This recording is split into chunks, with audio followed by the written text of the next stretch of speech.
In the southern Ukrainian city of Odessa, rescue crews picked through the aftermath of a missile strike that killed at least 10.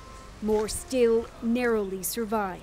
I do not feel hatred anymore. What I feel is disgust, said this man whose apartment was destroyed in the attack.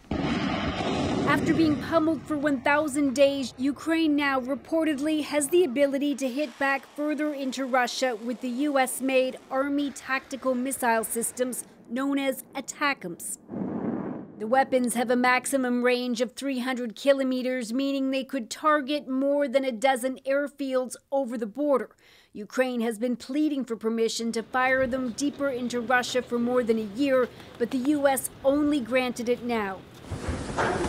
It's thought the decision came because of the thousands of North Korean troops who are said to be stationed in Russia's Kursk region, which is where this Ukrainian soldier was based. We've agreed not to identify him because of security concerns. The situation is not easy, and we have big forces. He says the U.S. permission is better late than never.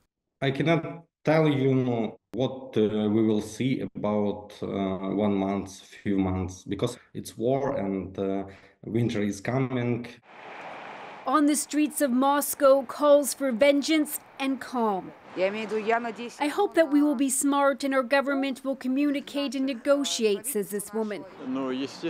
Of course we should strike back, says this man. Russian officials have accused the U.S. of recklessness. It means the involvement of NATO.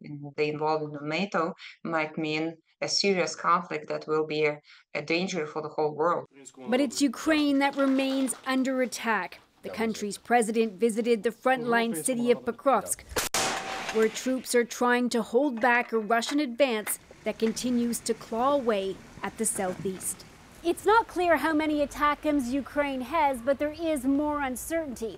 The decision was made by the outgoing Biden administration, and it could change when Donald Trump and his team takes power in 2 months. Briar Stewart, CBC News, London. All right, next, let's bring in Paul Hunter with a perspective from Washington. So, Paul, President Biden has just weeks now in the White House, but this is a really big move.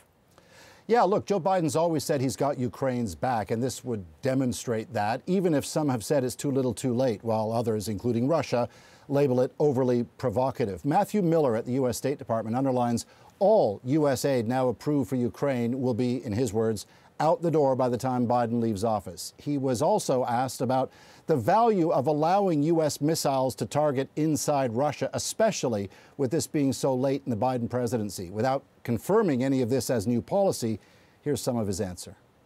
The American people elected Joe Biden to a 4-year term, not to a term of 3 years and 10 months. And we will use every day of our term to pursue the foreign policy interests that we believe are on behalf, that we believe are in the interests of the American people. If the incoming administration wants to take a different view, that is, of course, their right to do so. So, Paul, we know Trump has said he could end the war in Ukraine, I think, within a day or within 2 weeks, but he hasn't exactly said how. Is there anything you can say with certainty about his plans?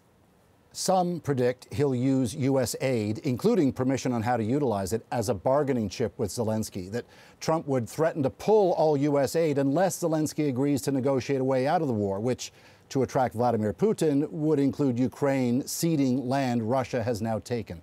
But the truth is, Adrienne, we don't know Trump's plans, and we may not find out until his inauguration. All right, Paul Hunter in Washington. Thanks, Paul.